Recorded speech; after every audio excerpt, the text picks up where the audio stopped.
अस्सलाम वालेकुम। I am clinical dietitian कोमल ज़ारा। आज हम बात करेंगे आयरन डेफिशिएंसी के बारे में। आयरन डेफिशिएंसी हमारे यहाँ सिर्फ फीमेल्स में ही नहीं, अब मेल्स में भी ये बहुत ज़्यादा कॉमन प्रॉब्लम हो गई है।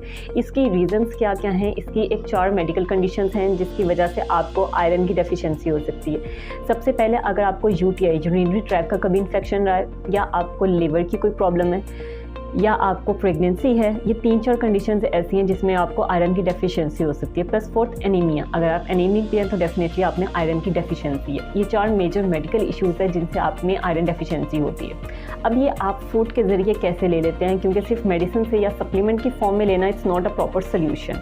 आप वो चीज़ें करें जिसका साइड इफ़ेक्ट भी कम से कम है, प्लस वो आपके लिए लॉन्ग रनिंग इफेक्ट्स देती है, आपके लिए पॉजिटिव इफेक्ट्स देती है। अगर आप मेडिसिन खाएंगे तो आप कब तक खा लेंगे? 2 महीने, 3 महीने, 6 महीने, उसके बाद आपकी बस हो जाएगी। तो अपनी डाइट में अगर आप फूड का इंटेक अच्छा रखेंगे, आयरन रिच फूड्स लेंगे, तो ये आपको लॉन्ग टर्म इफेक्ट देगी, प्लस इसका कोई साइड इफेक्ट नहीं होता। अब आयरन के कौन कौन से रिच सोर्स हैं? ऑर्गन मीट्स सबसे मोस्ट इंपॉर्टेंट और सबसे ज़्यादा आयरन रिच फूड जो है वो ऑर्गन मीट्स होते हैं। ऑर्गन मीट्स में क्या आता है? बकरे की कलेजी आती है, मटन मीट आता है, बीफ का मीट आ जाता है। इसके अलावा जो सबसे इंपॉर्टेंट है वो लिवर, और इसके अलावा कलेजी, जैसे मैंने आपको बताया लिवर कलेजी। इन चीज़ों का इस्तेमाल अगर आप करें तो ये प्लांट सोर्स नहीं, डेफिनेटली एनिमल सोर्सेज हैं।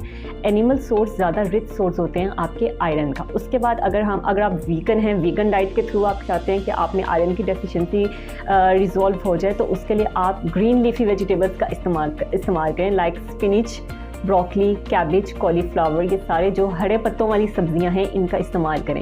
इनका इस्तेमाल भी कैसे होना चाहिए? इसको बहुत ज़्यादा ओवर कुक नहीं करना कि पालक जो है वो ग्रीन से ब्लैक हो जाए, इतना ओवर कुक ना करें। हमारे यहाँ पे एशिया में कुकिंग ऐसे ही होती है कि जो आपकी सब्ज़ी का ओरिजिनल कलर, उसकी जो असल में अफादियत होती है, वो सारी हम कुकिंग टेक्निक के ज़रिए तबाह बर्बाद कर देते हैं। तो खाना आप ऐसे बनाएं कि थोड़ी सी सब्ज़ी कच्ची हो, थोड़ी सी पकी हुई हो, ताकि उसकी भरपूर अफादियत आपको मिल सके।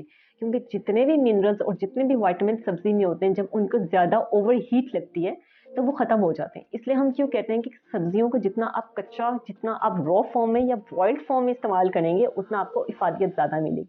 इसके अलावा ऐसे फल और सब्जियां जो काटने के बाद अपना रंग बदल लेते हैं, जो ब्लैक हो जाते हैं, फॉर एग्जाम्पल एप्पल और बैंगन, ब्रिंजल्स, ये 2 सब्जियां, एक फल ऐसा है जो आप काटें तो उसका कलर ब्लैक हो जाता है अगर आप इसको काट के रखते हैं। तो ये भी रिच सोर्स है आयरन का। ये चीज़ अपनी डाइट में ऐड करेंगे तो आप में आयरन की डेफिशिएंसी रिकवर होगी और कोई साइड इफेक्ट भी नहीं होगा।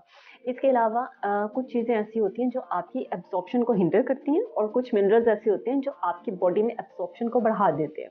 अगर आप में आयरन की डेफिशिएंसी है और आप कैल्शियम का इंटेक ज़्यादा रखेंगे तो फिर भी आपकी जो आयरन की एब्जॉर्प्शन है वो कम से कम होगी।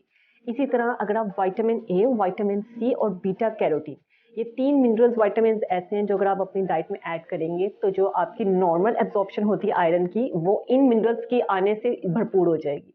अगर आपको 60 to 70% एब्जॉर्प्शन आयरन की मिल रही है सिर्फ डाइट से, और आप ऐड कर लेते हैं साथ विटामिन ए, विटामिन सी और बीटा कैरोटीन, ये 3 विटामिन भी अपनी डाइट में ऐड करते हैं आयरन के साथ, तो जहाँ पे 50 to 60% आयरन की एब्जॉर्प्शन होनी है, वहाँ 70 to 80% हो जाती है। लास्ट वीडियो में मैंने आपको बता दिया था कि विटामिन सी के रिच सोर्सेज कौन से होते हैं, बीटा कैरोटीन के रिच सोर्सेज कौन से होते हैं, कैरेट, स्वीट पोटैटो, और इसके अलावा मैंगो। स्वीट पोटैटो आपकी शकरकंदी, आम, ये 2-3 सब्जियां, फल ऐसे हैं जो कि rich source of beta carotene है। कैरेट, मैंगो और शकरकंदी, ये 3 चीज़ों का इस्तेमाल आप बढ़ाएं, बीटा कैरोटीन अच्छा हो जाएगा।